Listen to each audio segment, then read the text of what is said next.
Fala aí, galera, mais uma vez, muito bem-vindo a mais um episódio, hoje o 012. Queria agradecer primeiramente aos nossos grandes patrocinadores e amigos fiéis, o Caco Adegas, PH Pizzas e mais do que nunca, Natural Studios, Studio. fornecendo toda essa infra assim, maravilhosa que vocês já conhecem. E hoje, vamos lá, mano Gilberto, quem é? Hoje, nada mais nada menos de que Dila Brandão, educadora sistêmica, veio compartilhar o vasto conhecimento conosco e apresentar uma vertente da área da pedagogia que para muitos não é conhecida. Dila Brandão, se apresente para nós. Olá, boa noite a todos. É um prazer estar aqui, quero agradecer vocês e a oportunidade de poder falar sobre a constelação familiar e também sobre a pedagogia sistêmica, que no Brasil é algo muito novo, né? Está começando, está no estado embrionário, nós costumamos dizer. Sim, a minha esposa está fazendo o curso com a Dila, eu acompanho ali de áudio. Eu falo assim, nossa, eu nem conhecia essa vertente, nem conhecia isso. Não, eu mesmo não conheço. E olha que nem, lá em casa tem duas pedagogas. Tanto minha mãe quanto minha irmã. E É muito assim, pra mim é novo. Quando falou tal, eu falei, cara, não sei. Então assim, explique para todos nós. Eu vou iniciar então pela constelação, tá bom? Só para vocês entenderem um pouquinho de onde tudo começou e como isso foi chegando na área da educação. Um grande estudioso chamado Bert Hellinger, um alemão. Ele era um missionário católico e foi encaminhado para a África. E ali ele teve contato com as tribos Zulus. E ele percebeu que existia um ritual, uma maneira de resolver conflitos ali na tribo. E ele, um grande observador. Imagine um alemão padre numa tribo Zulu, observando de que maneira eles resolviam os conflitos. E a maneira de resolver os conflitos era uma maneira muito inusitada para até então o alemão, né? Ali na tribo, quando existia um conflito, os habitantes eram convidados a ir para um campo, para um espaço aberto. E nesse campo fazia-se uma roda e trazia a pessoa com um problema, com a questão que ela queria resolver, para o centro dessa roda. No centro dessa roda havia como se fosse uma representação. Sim. Então, suponhamos que você tenha um conflito com a sua mãe, por exemplo, e você estava angustiado. Ali na roda, na representação na tribo Zulus, colocava-se um representante para você e de frente, dentro da roda, um representante para sua mãe. Então, quem eram os representantes? Os próprios habitantes daquele local. E o Bert Hellinger, um alemão, imagina, serviu a guerra, um padre, né? Ele observava aquele contexto e ele começou a perceber que aqueles movimentos que eram feitos naquele campo tinham efeito na vida da pessoa. Porque ele convivia entre os Zulus. Ele conviveu entre os Zulus por aproximadamente 20 anos. Então, ele conhecia intensamente os Zulus. Ele foi enviado para lá para evangelizá-los, segundo a lógica. Quando ele percebeu que aquilo tinha um efeito realmente na vida das pessoas, ele não se conformou com aquilo.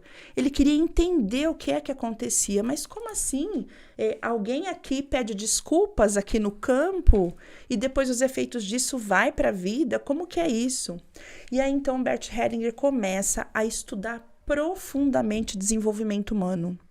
Ele queria tanto entender o que era aquela situação, o que era aquela prática entre os Zulus e por que aquilo fazia tanto efeito, que ele começou a estudar profundamente desenvolvimento humano. Então, ele estudou esculturas familiares com a Virginia Satir, ele estudou hipnose, ele estudou PNL, ele estudou Gestalt, Jung, Freud, ele estudou tudo que era possível na época. Com esses conhecimentos que ele foi estudando, junto com a observação que ele tinha na tribo Zulu, ele desenvolveu o próprio método, chamado Constelações Familiares Sistêmicas, que nesse método ele usa esse movimento, que é uma representação, baseado um pouco no psicodrama, mas não necessariamente mas é como se fosse um psicodrama. Eu coloco aqui, né, um elemento para simbolizar sua mãe e um elemento para simbolizar você, e eu faço aqui uma solução. Magnífico. E essa solução flui. Legal. E agora sim, eu tô falando sobre isso, eu passei por algo semelhante. Só que assim, foi em um... ela foi não era algo relacionado assim à parte de coach, para praticamente assim PNL, trabalhando muito a parte da neurociência. E teve uma representação de uma pessoa da qual eu tinha um problema, né? Uma pessoa que eu tinha um problema e uma pessoa da qual hoje já não está entre nós. Eu tinha algo para falar e isso precisava para ser desbloqueado.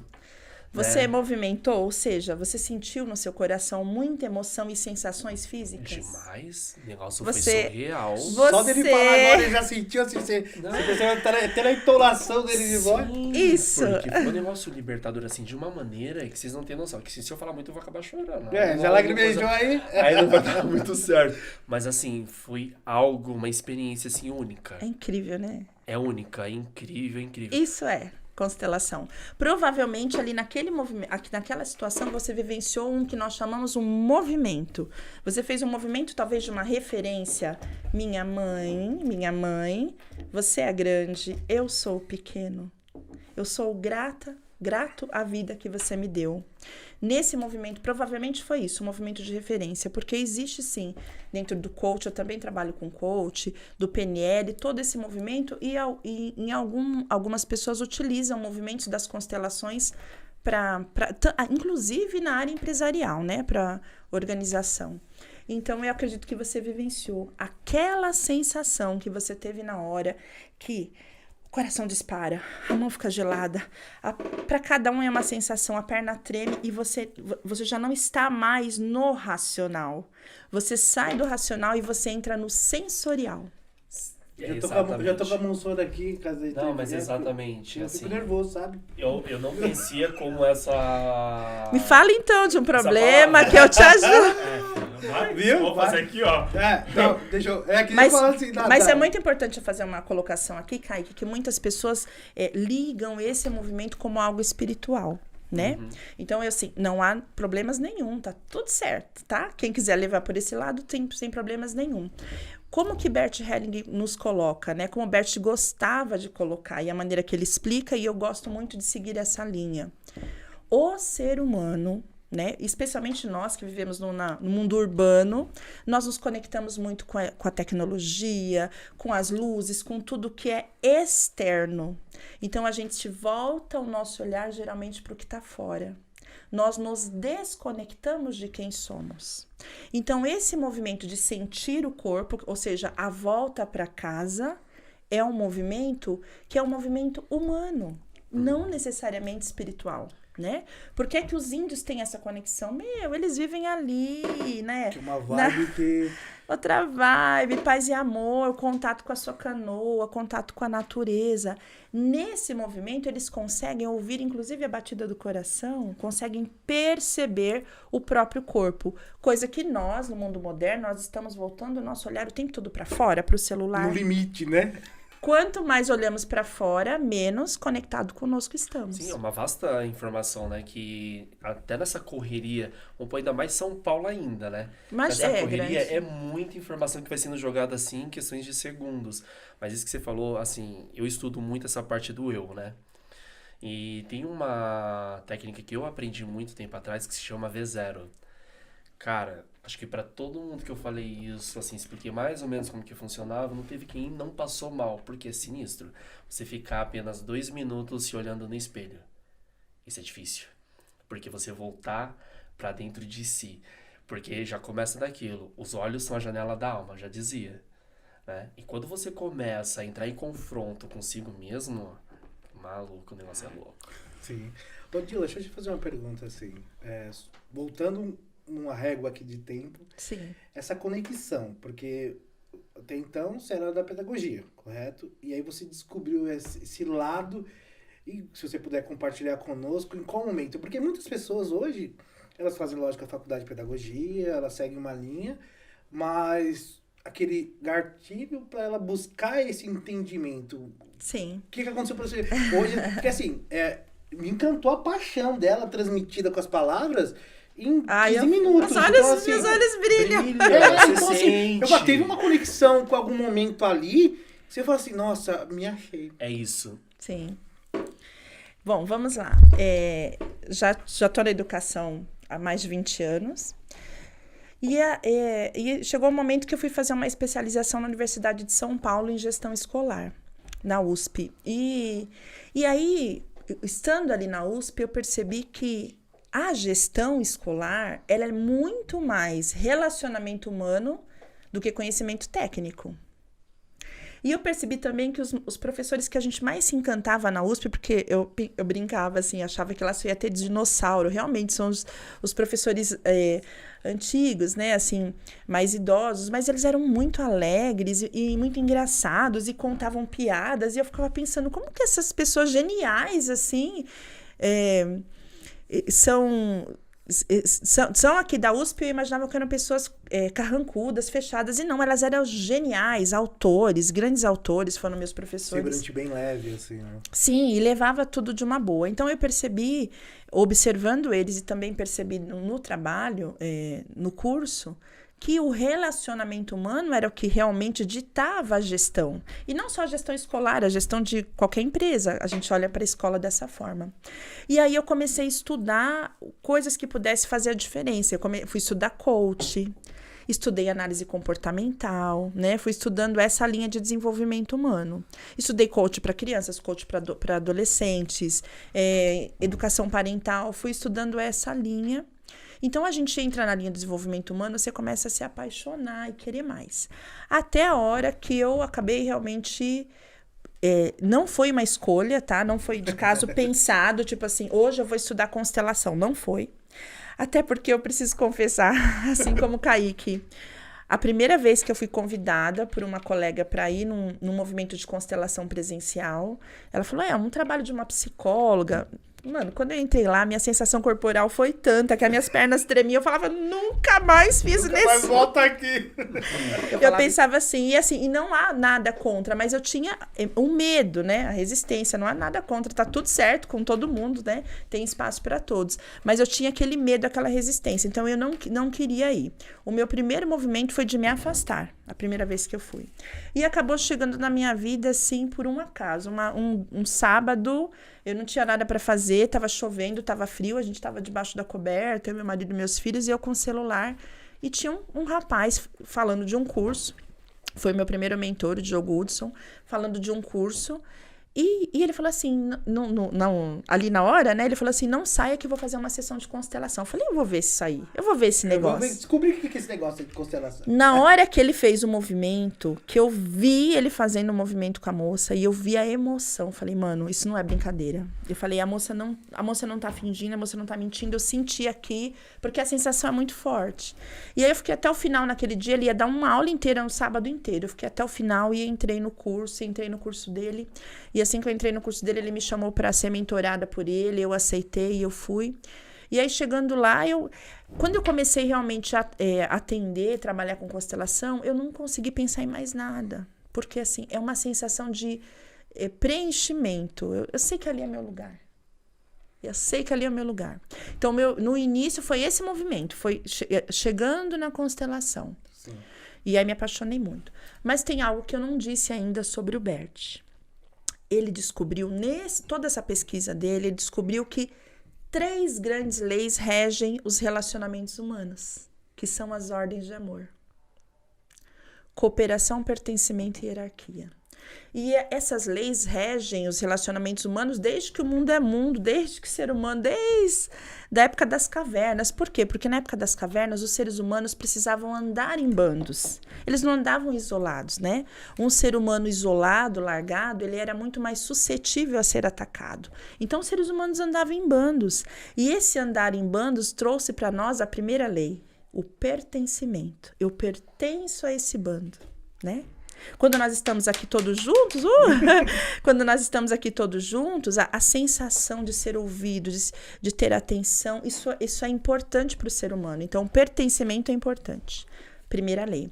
Depois o Bert observou, estudando lá os primórdios da humanidade, ele observou que para que esse bando tivesse uma harmonia, devia existir uma ordem. Precisava existir uma ordem. Então, enquanto alguns humanos cuidavam ali para que eles não fossem atacados, outros cuidavam da caça, outros cozinhavam, ou seja, tinha uma divisão dentro desse grupo.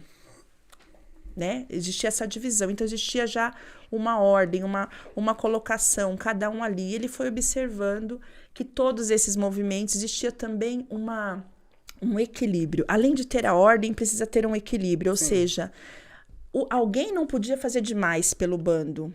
Cada um precisava fazer um pouco para que essa relação dentro daquele bando de humanos fosse equilibrada. Só que a humanidade foi avançando, e essas leis continuam regendo. Então, o que é hoje, o trabalho de Bert Hellinger é chamado de Hellinger Science. É a ciência das relações. Percebeu que quando nós atendemos essas 3 ação, pertencimento e hierarquia, toda e qualquer relação humana pode fluir mais leve. Então, o exemplo que você deu da pessoa que você imaginou, que você colocou, se você precisou fazer um movimento ali de talvez uma referência, não sei se você quer falar um pouco sobre a questão que você movimentou com essa pessoa, provavelmente, eu também tô curiosa. Eu também tô curiosa, Kaique, eu queria saber o que você fez. Ó, o olho dele brilha, tá vendo? A gente toca na alma, Tá bom, Kaique. é isso que a gente fala. Você sente de falar, mas ele não sente, os olhos dele já lagrimejam. Que é pesado. É porque, assim, esse movimento é um movimento que a gente fala que é um movimento de alma, né? A gente toca na alma, então é mais do que racional, é sensorial, é profundo, é do coração. Então, provavelmente, quando o Kaique fez esse movimento, ele fez aquele movimento para ajustar alguma coisa que estava contra uma das 3 leis, que são as ordens de amor. E daí que começa a pedagogia sistêmica. Nossa, eu tô apaixonado por isso, cara. Não, vamos constelar, Kaique. Vamos constelar.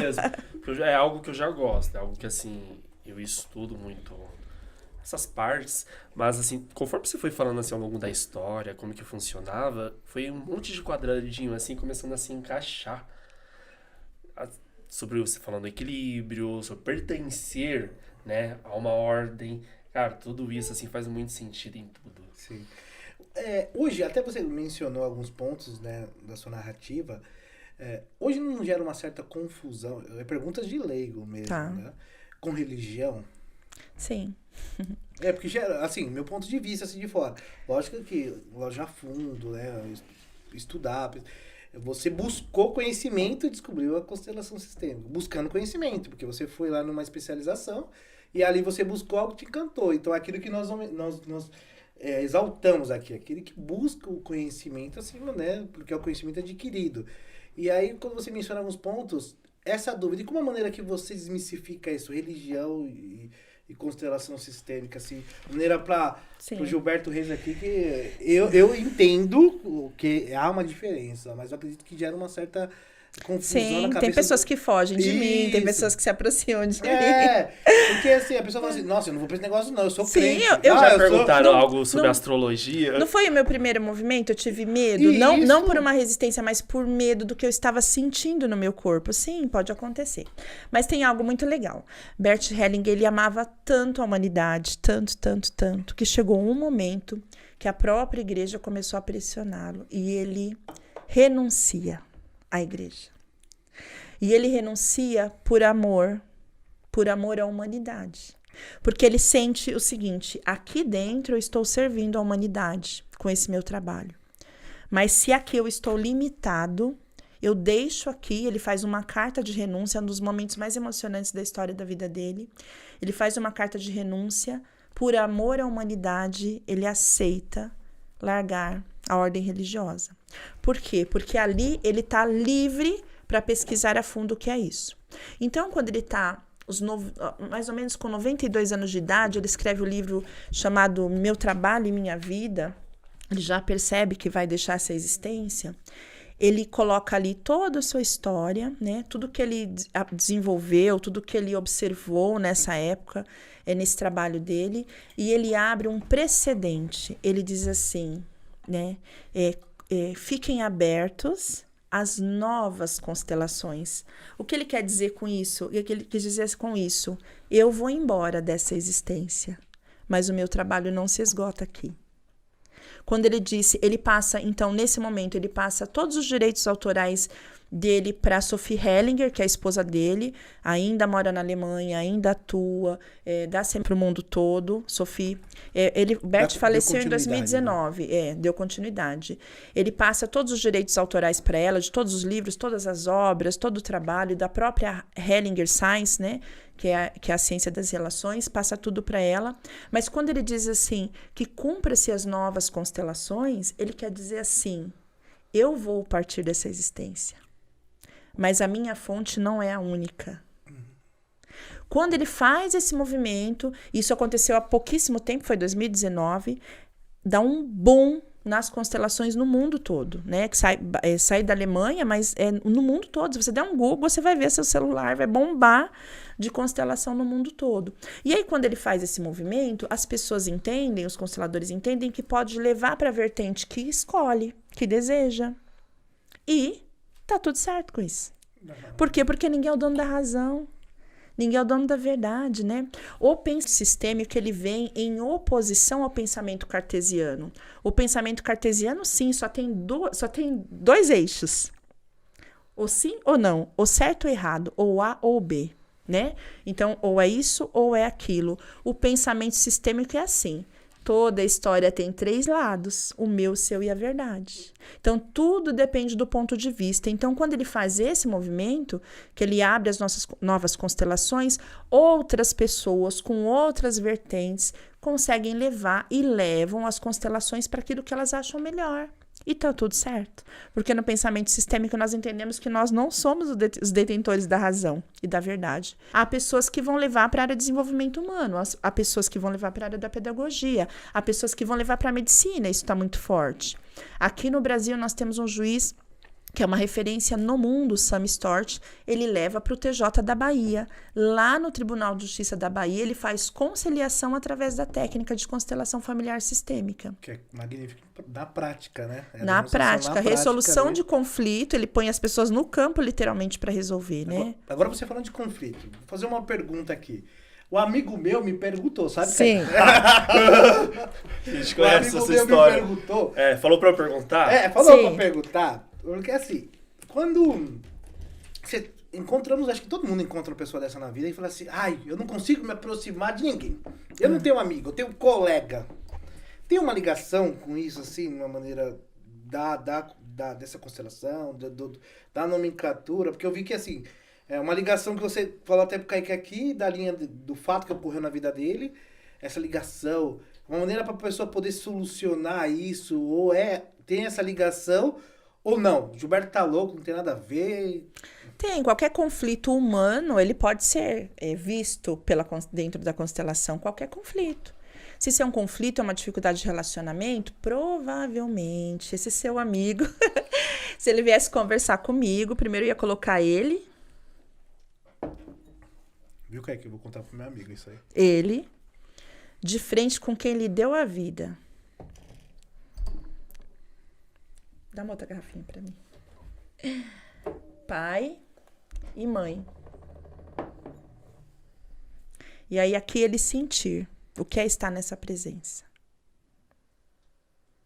Provavelmente, aqui dentro já tem alguma relação que ele não se sente confortável.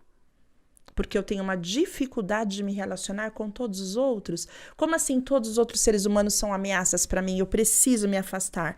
Em algum momento da história dele, da vida dele, isso pode ter marcado a vida dele, ou ainda, alguns meses antes da concepção, isso pode ter marcado ele. Ou ainda, os antepassados. Se eu tivesse mais garrafinhas, eu ia colocar garrafinhas aqui. Eu vou ter que beber mais. Por quê? Porque nós descobrimos, a epigenética traz a informação que nesse movimento, quando esse homem se junta com essa mulher para formar esse corpo físico, essa nova vida, junto vem toda a carga genética, 50% dela é 50% dele. Isso já era bem natural, né? A gente já sabia que existia doenças genéticas, a cor da pele, a cor do cabelo, o formato do corpo vinha na informação genética, mas ninguém dizia que essa carga genética também traz memórias, crenças, valores. Então, talvez essa dor, eu não conheço seu amigo, Mas talvez a dor Apresentar pro amigo. talvez a dor desse seu amigo pode estar aqui. Ou talvez ele pode estar simplesmente sentindo uma dor de quem está atrás do pai dele. Nossa, cara, eu vejo isso aí na cabala, velho. Porque na transmissão da carga genética, ele ofereceu 50%, mas ele, 50% para ele. Então, 25% da carga genética que está aqui Foi ali. veio aqui desse avô. E carga genética que traz todas as informações físicas e também memórias de dores. Dores vividas. Isso tudo. Então, fala pro seu amigo que ele pode me conversar comigo. Ouviu, né? Amigo, é pra assistir. Ó, vai sair. É pra você estar online. Depois lá na descrição vai estar o contato, porque, ó, tem solução. Fala pro seu amigo conversar Já tá comigo. passando o telefone aqui debaixo da mesa. Arrasta rapaz. Isso também Nossa, entra, porque assim, pensando, eu já fiz um tempo, faz muito tempo, uma parte de terapia e fiz regressão. Isso lembra muito também a parte de regressão, né? O pessoal acaba associando? Sim, as pessoas confundem. Tem gente que pensa que é regressão, mas assim, no pensamento sistêmico tá tudo certo. Você vai pegar, por exemplo, terapeutas que podem associar. O movimento, na verdade, da constelação não é regressão. Você vai entrar numa conexão que a gente chama de campo morfogenético. Você vai sentir, a sensação do que está naquele campo, do que forma ali.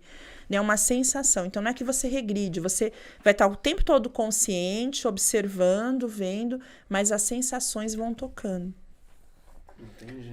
Consegue ver? Separa duas perguntinhas aí. Nós fizemos uma enquete Sim. para perguntas sobre pedagogia sistêmica, Sim, sobre aí constelação familiar. Eu vou E entrando. separa duas perguntinhas aí, pegando a Dila de surpresa. Calma aí, porque assim, ó, de um monte, ela já respondeu algumas. Não, é porque eu vi antes, eu falei assim, ó. É porque é tão complexo que se você não conta assim um pouco, aí fica mais difícil ainda das pessoas entenderem. né? Sim. Tá, vamos assim, um negócio bem simples e direto. Qualquer pessoa pode fazer essa parte da constelação.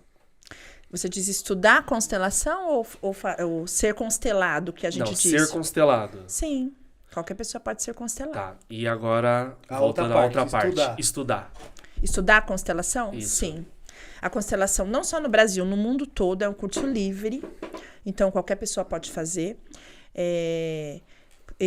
Agora, com a pandemia, teve aí um boom dos cursos online. Por exemplo, a minha formação mesmo é online. E olha só que incrível que pareça, né? Os primeiros movimentos, como que você participou e que eu participei na primeira vez, eram presenciais. Então, a gente achava que aquela sensação toda só ia acontecer no presencial. Eu não só constelo, como também tenho alunos no Brasil todo e fora do Brasil também, e já fiz constelações com pessoas de vários locais do mundo simultaneamente, e as sensações são as mesmas. Então, a tecnologia veio nos trazer que esse mundo virtual pode fluir, que a gente consegue perceber as sensações, e qualquer pessoa pode fazer a formação. Legal. E aproveitando, então, já fala sobre o seu curso. O meu curso tem a formação de constelação familiar sistêmica e a formação em pedagogia sistêmica. São duas formações diferentes. Esse ano as turmas já estão fechadas, estão esgotadas, mas a partir do ano que vem, a partir de janeiro, lanço novamente a turma. E como que o pessoal te encontra nas redes sociais? @Dila Brandão Eduque. Perfeito, agora vamos voltando às No perguntas. YouTube, Dila Brandão Pedagogia Sistêmica. Sim, enquanto o Kaique vai achando uma pergunta, eu tenho uma pergunta para os tempos atuais, né? Sim. Nós contamos um pouquinho dessa história linda, né? Que encantadora, porque é um desafio se eu falar assim, um alemão. Um exemplo de frieza, você falar de sentimento ali, de ligação, né? Então traz que todo mundo tem a chance, viu, Kaique? De ficar assim, eu sou muito frio, né? Então acho que eu tenho. Tô falando pra mim, Kaique. Uhum. Então, assim, na pedagogia sistêmica, tá? Deixando essa um pouco da parte familiar, vamos dizer assim. Sim. Hoje, no tempo atual, na área da educação agora que nós vivemos, você identifica que dá para implementar de uma maneira sábia a pedagogia sistêmica? Vamos lá, o que norteia a pedagogia sistêmica? Não é o trabalho do Bert. O trabalho do Bert é um trabalho terapêutico, tá? Como que a pedagogia sistêmica começou? Uma professora chamada Marianne Frank, alemã também, estudiosa, discípula do trabalho de Bert Hellinger, frequentava os cursos dele ali na Alemanha, no período da noite, e de manhã ela dava aula. E um dia ela percebeu, dava aula para alunos da 6ª série. essa época foi na década de 90, no início dos anos 90. Ela percebeu que ela estava com muita dificuldade de ensinar matemática para os alunos. Então, ela fez um movimento brincando assim com os alunos. Ela olhou para toda a sua classe e diz assim, aqui eu não vejo 22 alunos, porque ela tinha 22 alunos, mas eu vejo 66 pessoas. Eu vejo você e atrás de você o seu pai e sua mãe. Um movimento simples, uma brincadeira. Os alunos riram achando que ela estava... Até brincaram para ela, professora. Estive com ela num congresso, no seminário, agora no meio do ano. E ela mesma contou, né? Falando em alemão, com aquele sotaque lindíssimo dela. Ela disse assim, que as crianças riram e falavam, a professora Mariana está confusa, né? E ela percebeu que a médio e longo prazo, isso trazia um efeito na sala de aula. Então, ela não foi intencional. Ela só era uma estudante do trabalho de Bert e era professora de manhã. Então, ela, sem querer, ela fez um movimento não intencional. E ela começou a perceber que esse movimento de imaginar o pai aqui no ombro direito e a mãe no ombro esquerdo, de imaginar, e era isso que ela pedia para as crianças. Então, pense o seu pai e sua mãe, respire. E imagine que você está recebendo a força deles. Inacreditavelmente, a professora Mariane começou a perceber que os alunos se acalmavam e que os alunos tinham um índice muito maior de concentração. Porque eles se conectavam profundamente com quem eles são. E aí ela começou a fazer testes, observações. Ela falou, não é possível que isso fez esse efeito, não é possível. E ela começou a fazer outros movimentos e registrar, documentar como era fazer uma prova de costas quentes, sim, com o pai e a mãe aqui atrás, e como era fazer uma prova assim, né? De como era tradicionalmente. Ela percebeu grandes efeitos. Então, o trabalho da pedagogia sistêmica, ela nasce de um movimento empírico, ou seja, ela nasce de uma experimentação da professora Mariane, não foi nada de caso pensado. E ela vai fazendo essas experiências dentro da sala de aula e ela percebe que a conexão dos alunos com suas famílias é muito, muito maior do que nós imaginamos, do que nós pensávamos. E esse movimento de julgar, né? Ou de não julgar. Porque a gente geralmente tem a tendência de olhar para uma criança e na pedagogia tradicional, e muitas vezes achar que a família é desestruturada e é por isso que essa criança não aprende. É natural, né? Mas também, né? Mas também é até natural da gente fazermos isso, né? Quando a gente não tínhamos quando esse conhecimento ainda não era tão claro. E aí a professora Mariane percebe que quando nós julgamos por exemplo, eu olho para o Kaique, e eu cismei com você, né, Kaique? Daqui a pouco eu vou falar do Gilberto. Tá bom, continua aqui. Eu olho para o Kaique e eu observo o pai e a mãe atrás dele. Quando eu faço esse movimento dentro da educação sem julgar essa família, ou seja, eu acolho essa criança com a sua família do jeito que é, sem querer necessariamente mudar algo, né? E nem ter pena. Então, as três pilares da pedagogia sistêmica: sem expectativa, sem pena e sem julgamento. Então, quando eu olho para uma criança seguindo esses 3 pilares, eu consigo perceber que aquele é o sistema familiar dele, que ainda que aquele sistema familiar dele não seja do jeito que eu considero, no meu ponto de vista, o correto, aquele sistema familiar é o sistema familiar correto para aquela criança. Porque se não fosse aquele pai e aquela mãe, poderia ser qualquer criança, menos aquela criança. Ou seja, esse contexto que a criança vive, é esse contexto que vai trazer para ela as possibilidades dela ser quem ela é, dentro daquele contexto. Então, eu tiro o julgamento, eu tiro a pena, eu tiro a dó, né? Eu entendo, não, nós usamos o movimento de dizer assim, você dá conta do seu destino. Então, a gente olha para as pessoas, ao invés de se apegar àquilo que é sofrido, a gente vai olhar aquilo como força. Então, o nosso movimento interno, né, é uma postura, não é uma metodologia nova, mas é uma postura, é um jeito de olhar para o aluno, é um jeito de olhar para a educação, é um jeito de olhar para as relações humanas, trazendo a força, percebendo que cada um dá conta do que tem. Cada um dá conta e cada um tem a sua família certa. É a família certa para você. Quando o professor olha para o aluno nesse movimento, sem julgamento, sem expectativas, existe um movimento que nós chamamos de ressonância. É como se o aluno sentisse aqui em você, nesse professor eu posso confiar. Essa ligação, né? Porque a ressonância que acontece é uma ressonância de segurança. E o ser humano só consegue aprender na segurança. Se é um movimento desafiador, por exemplo, se você olha para mim, mas você está julgando, você pode não falar. Mas lembra que nós seres humanos somos sensoriais. A gente só tinha se esquecido disso, né? Nós captamos, de alguma forma, esse julgamento. Sim. E aí fica, sabe aquela sensação de incômodo? Não tô bem. Sabe quando você entra numa festa, que quando a pessoa te olha, você já tem vontade de ir embora? Você sentiu que ali você não é bem quisto? Essa sensação. Então, se você tem a sensação de julgamento, que você está sendo julgado, ou aquele ambiente não é seguro, o aluno vai ter muito mais dificuldade de aprender. E nós trabalhamos, então, com esse movimento de não julgamento, de acolher as famílias como elas são. E aí, na ressonância, ou seja, um movimento que não é verbal, é um movimento de alma para alma, do coração para coração, o aluno sente, com essa professora eu posso ir mais longe.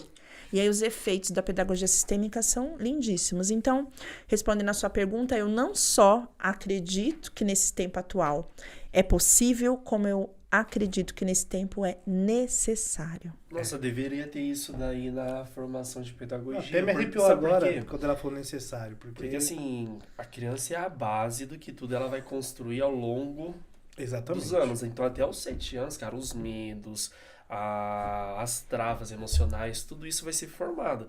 E, cara, se o pedagogo tem ainda toda essa parte dessa instrução lá atrás. Sim. Mas mais mágico que isso, só um pouquinho. Fica à vontade. A pedagogia sistêmica, antes de trabalhar o aluno, trabalha o autoconhecimento do professor. Sim.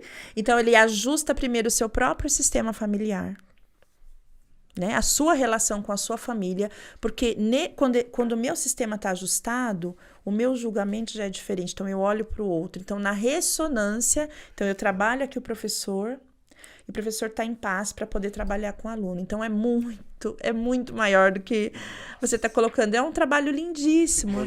Mas, e assim, no Brasil está começando. Mesmo assim, eu estou encantado assim, porque nós que vivemos esse tempo atual, né, com filhos, ou com sobrinhos, ou com alguém próximo que hoje está no colégio, né, na faculdade ou coisa do tipo, a gente vê uma necessidade. Eu tenho uma pequena de 8 anos, então ela tá na escola, você vê essa necessidade, tudo que você tá falando, eu tô aqui na minha cabeça assim, é a realidade no qual nós vivemos, né? Então assim, mas tudo é magnífico, mas eu acredito que mesmo assim encontra restrições, né? Assim, rejeições no caso, tô dizendo assim, mas já encontrou alguma rejeição nesse cenário do educador, ou do próprio pai, ou de uma própria pessoa buscando autoconhecimento, mas já tá com aquela rejeição de aceitar essa visão?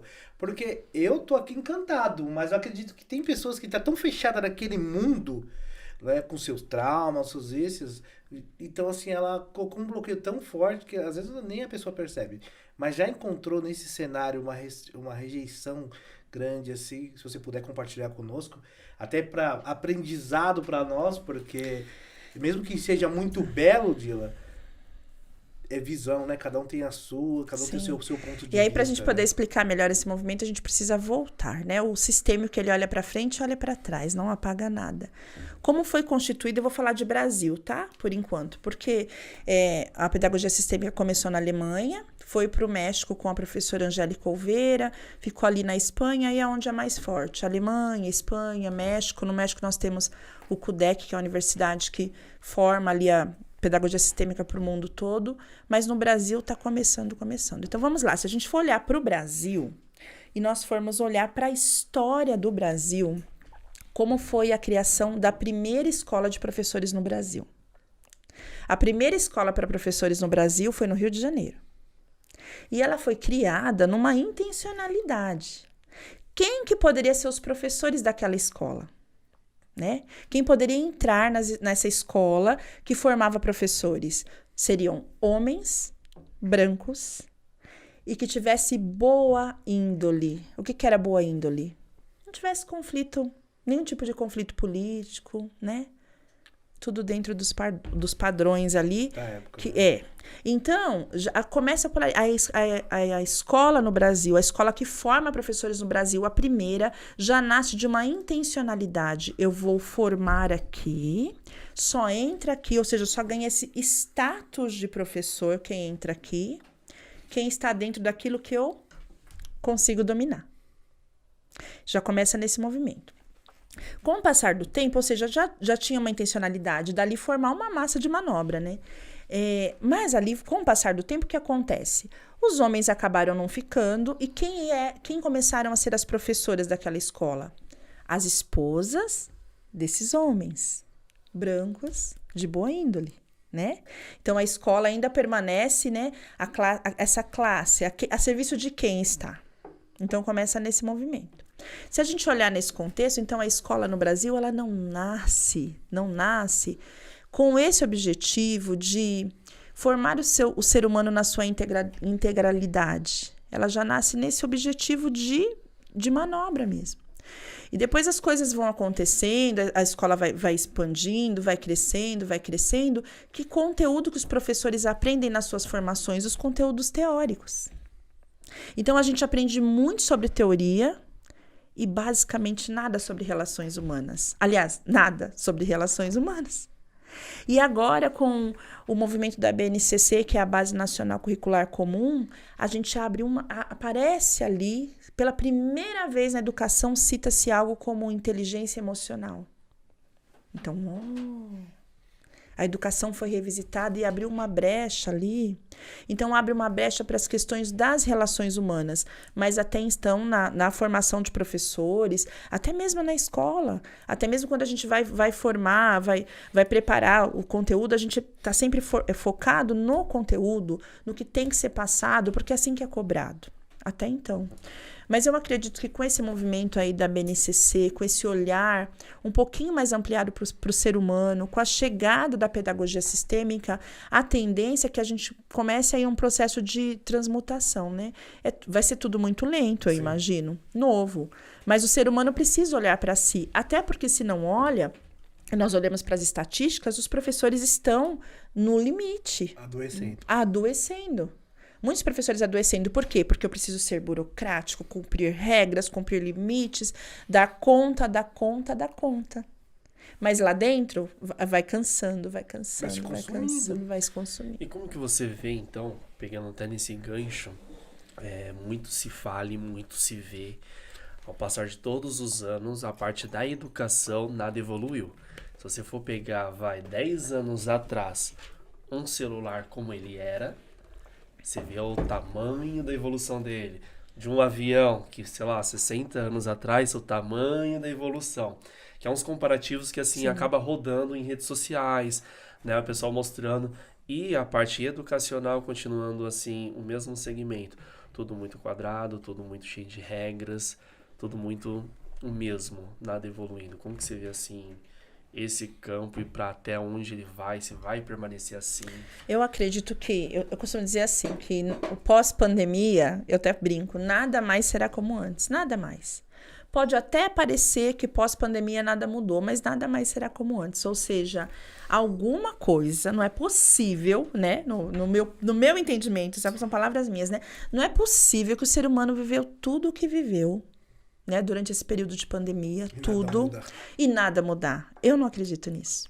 O que aconteceu de diferente nesse movimento, nesse período de pandemia?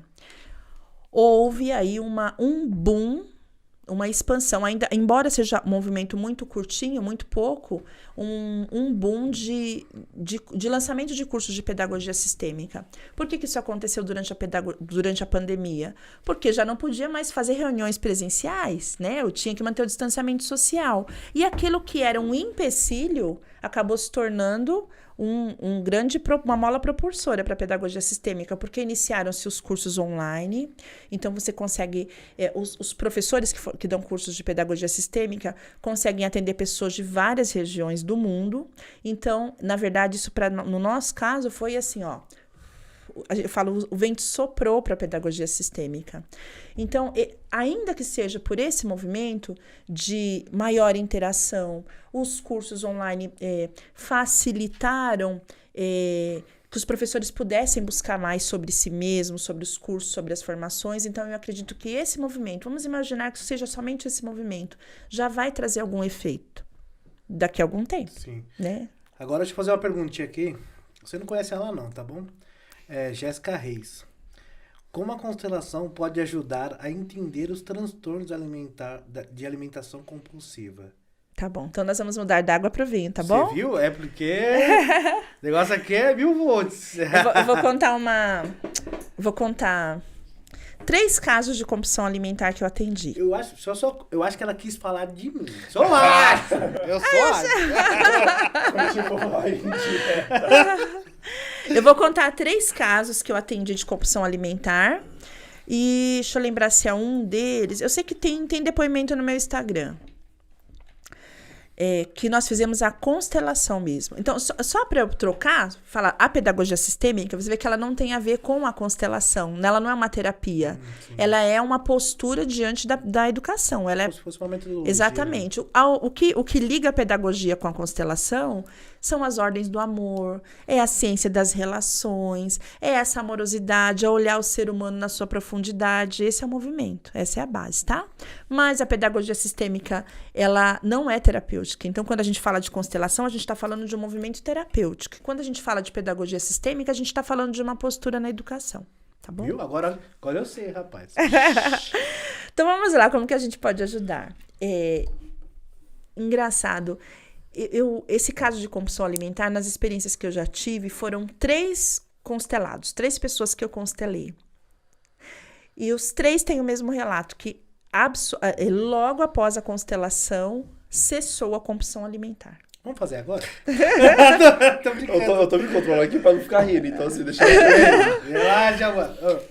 E eu tenho depoimentos, registros dos clientes, né, que passaram. Por quê? A gente precisa ver o que tá causando, né? O que tá colocando ali. Eu vou só trazer um exemplo, mas é só um exemplo, tá bom? Fala pro seu amigo não se emocionar muito. Isso, obrigado. Amigo, relaxa, vai ter a resposta. Eu vou dar um dos exemplos, tá? O primeiro movimento, quando o ser humano nasce, né? Quando o bebê nasce, é o movimento de ser acolhido pela mãe. Então, assim, sentir o cheiro, ouvir o batimento cardíaco da mãe, né? Sentir o aconchego, porque ele saiu do útero, ou seja, saiu daquele lugar quentinho, tranquilo, e aí vem um choque de estar nesse mundo, e aí logo ele volta para a mãe. Quando esse movimento não acontece instantaneamente, nós chamamos de MPI, movimento primário interrompido, ou seja, o amor que aquele bebê precisava nesse movimento, nessa transição entre a vida intrauterina para a vida fora do útero, foi interrompido. E aí, nesse movimento, pode gerar algum trauma. Para cada um vai ser de alguma forma. Eu tô só interromper. Caraca, qual é? Eu nasci de 7 meses, fiquei 14 dias na UTI, tá ligado? Calma que ela vai falar, eu já sei a sua causa. Mano, caramba, porque assim, ela falando ali, tá ligado? Eu falei assim, a Jéssica contou pra ela. Não, não, porque assim, eu nasci de 7 meses e fiquei 14 dias na UTI, porque é problema respiratório. Então, essa ligação... MPI. Vamos lá. E o que pode acontecer na compulsão? Não tô dizendo que seja isso, mas é uma das causas, tá? A necessidade do abraço que o bebê sentiu naquele momento. E assim, eu precisava ser abraçado, eu precisava ser acolhido, eu precisava daquele amor naquele momento. E aí nós pensamos assim, não, mas vai crescer, dá uma mamadeira, daqui a pouco vai comer sopinha, daqui a pouco vai pra escola e vai virar um adulto, vai se virar, vai esquecer isso. Só que tem um detalhe que ninguém coloca. Nós crescemos, o corpo cresce em volta da gente, mas a criança está aqui dentro. Então, tudo que nós vivemos na vida intrauterina e ainda antes da concepção, eu não contei para vocês ainda, mas a transferência da carga genética, ainda que a mãe não ficou grávida ou que ela viveu alguns meses antes, transfere junto. Então, nessa transferência, aquela sensação de vazio. Em algum momento da vida, vai revisitar. Aí sabe assim, quando de repente você tá andando, não, tô bem, minha vida tá bem, de repente, bum. Nossa, mas eu já tive essa sensação antes. Nossa, não sei porque vira e mexe eu sinto isso. Ah, não, vida que segue, vai. Pum, cai de novo. Nossa, mas que... Ai, uma sensação, eu já tive essa sensação antes, né? Está tão profundo na alma. E as sensações de tudo que nós vivemos, ela nos revisita. A gente pensa às vezes que não, já passou, alguma coisa está resolvida. Não tá, nós somos seres humanos, está em nós, está ali. Então, às vezes, a necessidade de buscar esse afeto, de buscar esse abraço incontrolavelmente. Eu quero ser abraçado. Libera aqui, deixa eu só ver aqui mais outra pergunta aqui. Eu coloco uma capinha de gordura aqui, assim, ó, pra sentir o aconchego e a proteção. Viu, Kaique? Seu amigo ficou bem? Amigo tá aprendendo. Opa, tem mais uma aqui, ó. Vamos lá. Do João. Como resolver conflitos de diálogo, deixar de cobrar tanto de tudo? Há uma orientação nesse sentido? Resolver conflitos e cobrar sempre de todo mundo tudo, 100%. Cobrar sempre excelência de todo mundo. A gente precisaria abrir o campo para entender melhor a questão dele, mas a sensação que dá é assim, eu não tô satisfeito com nada, né? Eu não tô satisfeito com ninguém. E aí, se eu olhar nos movimentos, né? Lembra que as nossas memórias, elas vêm lá da vida intrauterina? Não estou satisfeito. Alguém aqui nessa relação não me satisfez. E aí parece que nunca, assim como o abraço que eu não tive, eu o tempo todo vou revisitando e parece que nunca me completa. Se alguém aqui falhou comigo, e assim, para cada pessoa de um jeito, não é igual para todo mundo, né? Cada um recebe de um jeito, mas aquele movimento marcou, então eu estou insatisfeito nessa minha relação primária, provavelmente, eu acredito muito nesse caso, que é nessa relação primária, eu estou insatisfeito, alguma coisa não me completou, ninguém vai me completar. Uma autodefesa. Talvez eu precise revisitar o primeiro amor. Lembrar do primeiro amor. E aí, na constelação, a gente faz o movimento de voltar. Se for necessário, a gente volta a lembrar aqui. Para lembrar, né?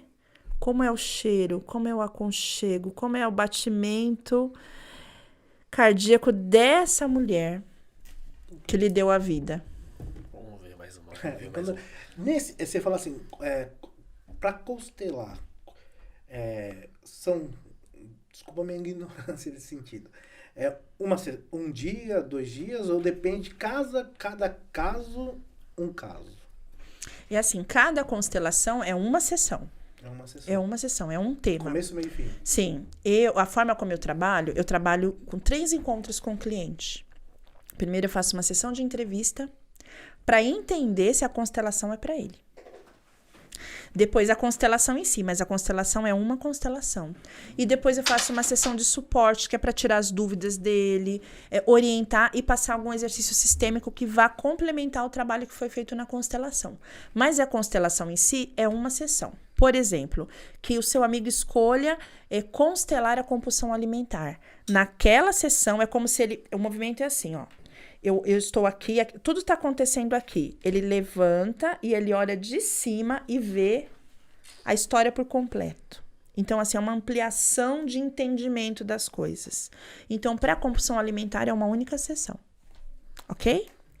A sessão é feita naquele dia e nós dizemos assim que o campo morfogenético, ou seja, tudo aquilo que vai fluir daquilo, vai continuar reverberando, vai continuar fluindo por algum tempo. 3 meses, 6 meses. Bert Hellinger fala que em alguns poucos casos a gente ainda tem benefícios de uma constelação até 2 anos depois. Agora, se o meu amigo quiser fazer a constelação, ele fala, Evidência Podcast tem um desconto lá. Se meu amigo quiser. Sim, para quem citar. Para quem citar a evidência. Mais uma. Eu acho que meu amigo vai querer fazer, pergunta. eu acho. Eu só acho. Aí, no caso do seu amigo, fez aquele assunto, a gente não volta mais. A gente dá um tempo, porque não é assim uma coisa atrás da outra. Ele vai reverberando, ele pode depois olhar, depois de algum tempo, outro tema da vida dele. Por exemplo, questão financeira. Aí ele pode fazer. Entendi. Tá bom? A pergunta da Ayla.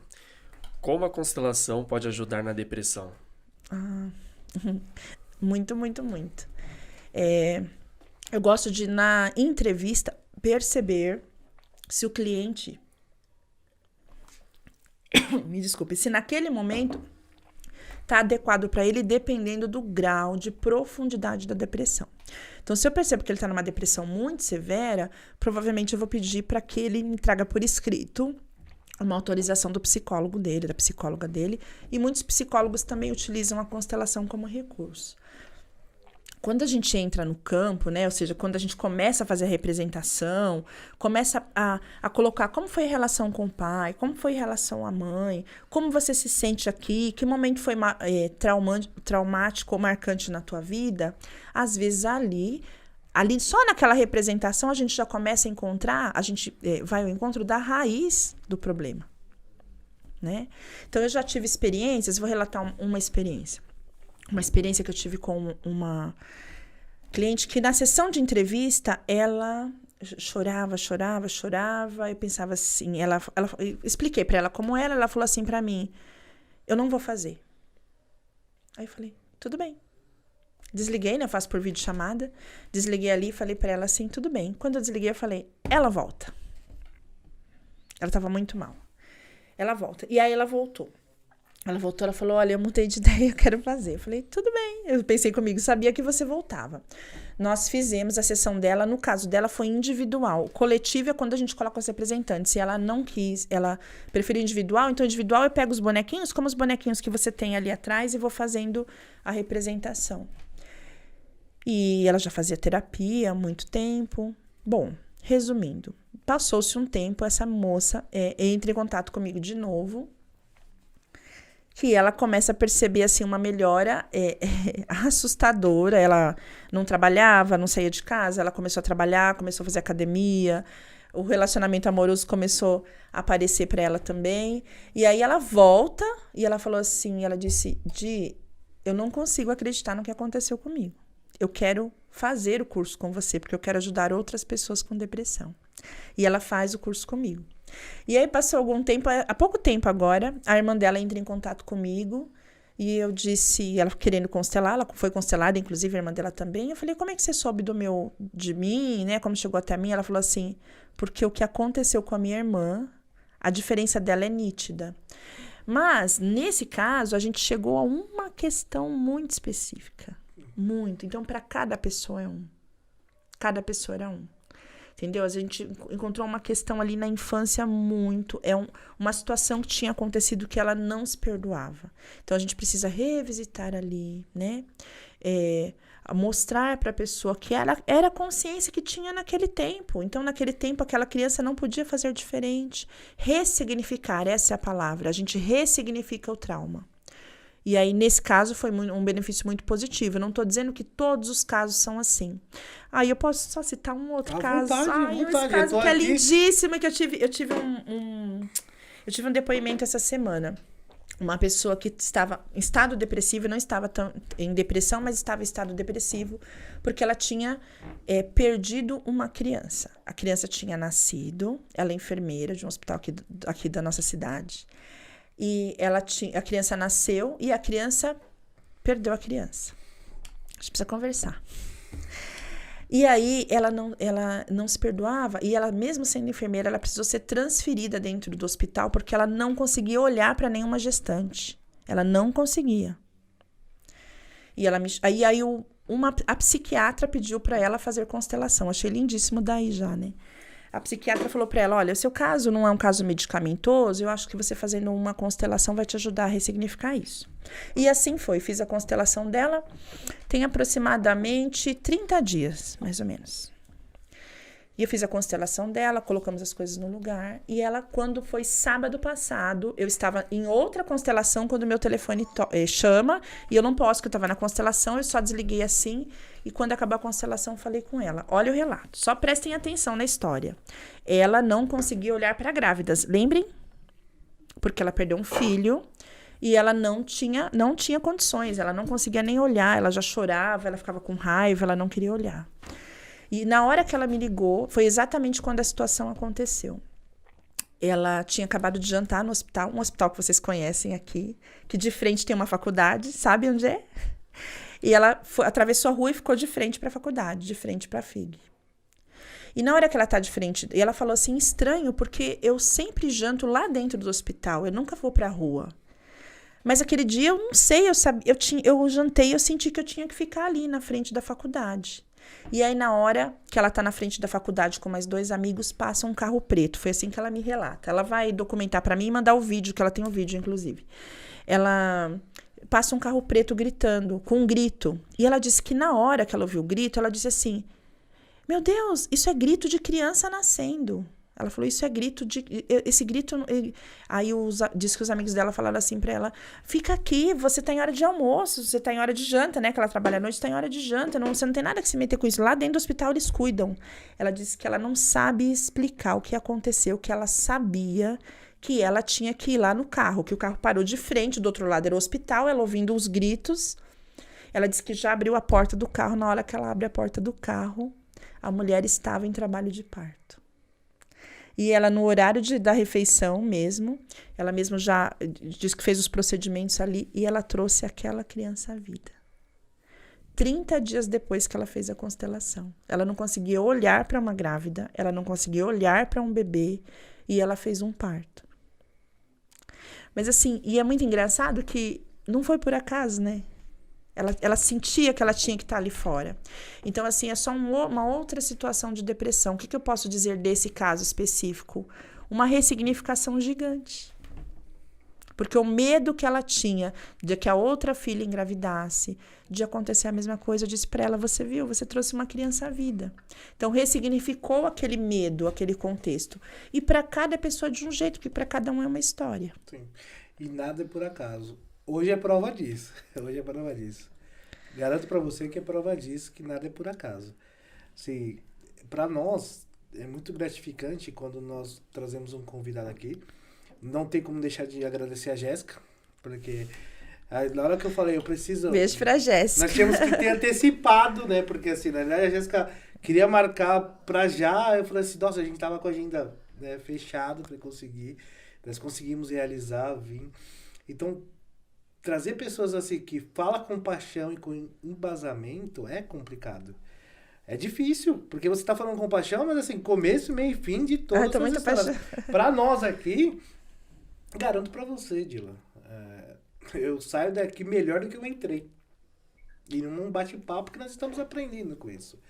Então eu fico muito feliz por essa contribuição sua, por essa disponibilidade, por esse papo, porque assim, nós ficaríamos aqui 3 horas. Nossa, eu falei que 1 hora horas, só não. Porque nós puxamos um gancho aqui, porque você fala assim, nossa, a minha realidade, nossa, eu já vivi isso, nossa, um amigo meu já viveu, e eu tenho filhos, a educação. Então, assim, parabéns em primeiro lugar, Gratidão. Parabéns, porque é conhecimento de causa, da maneira, da clareza que transmite.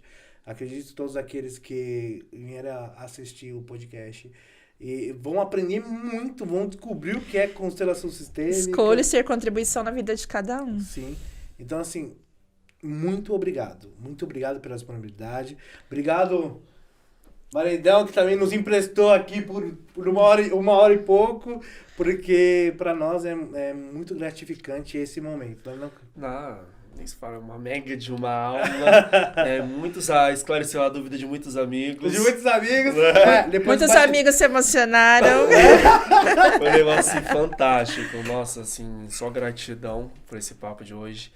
Tinha que acontecer no momento que tinha que acontecer. Exatamente. Nada por acaso. Né? Então essa é a palavra. Então, assim, seja muito bem-vinda. Outras vezes a gente vai escolho voltar. vir muitas vezes. Vai vir novamente. Entendeu? Então, assim, muito obrigado mais uma vez. Tá. Gratidão, eu agradeço. A palavra tá com você, se quiser agradecer especialmente alguém, aquela câmera tá focada 100% em você, então fica à vontade de agradecer aqueles que te apoiam, porque nós não somos nada sem aqueles que nos ajudam. E o espaço aqui não é meu, nem do Kaique. Olha, eu não podia sair daqui sem mandar um beijo para as minhas alunas. Eu tenho alunas de Portugal, tenho alunas moçambicanas, do Brasil inteiro, norte, sul, leste, oeste, todo lugar do Brasil. Alunas que fazem curso de constelação familiar sistêmica comigo, fazem pedagogia sistêmica. Então, ó, um beijo para minhas amoras, que é assim que eu chamo elas. E quero dizer que quem quiser saber mais sobre o assunto, tá? Meu Instagram é @dilabrandãoeduque. O meu YouTube é Dila Brandão Pedagogia Sistêmica, tá bom? E para falar comigo é muito simples. Lá no meu Linktree, lá na minha bio, é só clicar, tem lá o link que cai direto no meu celular, só mandar uma mensagem, a gente conversa. A sessão de entrevista não tem custos nenhum, a gente só conversa, se gostou, fecha, se não gostou, não fecha, não tem problema nenhum, tá tudo certo. E eu escolho ser contribuição na vida de todos vocês que estiveram aqui, que participaram hoje, que vão ouvir depois, comentem, comentem com aquelas pessoas que você sente que precisa de um apoio, porque muitas vezes a gente fica buscando as soluções na racionalidade, né? E talvez esteja ali o movimento é mais interno, um pouquinho mais do coração, que é assim que a gente fala, viu? Gratidão a todos. Pessoal, vou só reforçar os agradecimentos aos nossos patrocinadores. Caco Adega, sempre nos assessorando com bebidas, água, refrigerante, suco. PH Pizza tem uma pizza esperando, PH Pizza manda pra nós. Sempre quando for fazer o pedido, hashtag Evidência Podcast, tem um desconto. Tem um descontinho lá. É pizza de qualidade, Caco, bebida de qualidade gelada, Natural Studio. Quer gravar seu podcast, quer sua estrutura, audiovisual, mandam muito, muito bem. Então entra aqui no link que vai direcionado, vai estar na descrição. E ó, não esquece, compartilha. Chama um amigo, fala, amigo, vamos lá assistir ao Evidência Podcast, manda via WhatsApp. Então, assim, e tiver sugestão de pessoas nesse mesmo perfil, ou melhor, né, igual ou melhor, aqui é o espaço que nós queremos passar uma mensagem para todos. Por isso que o Evidência Podcast foi criado. Compartilhar boas mensagens. Evidenciar pessoas que estão trazendo bem. Exatamente. Então, assim, coloque nos comentários aí. Mais uma vez, galera, gratidão. Muito obrigado.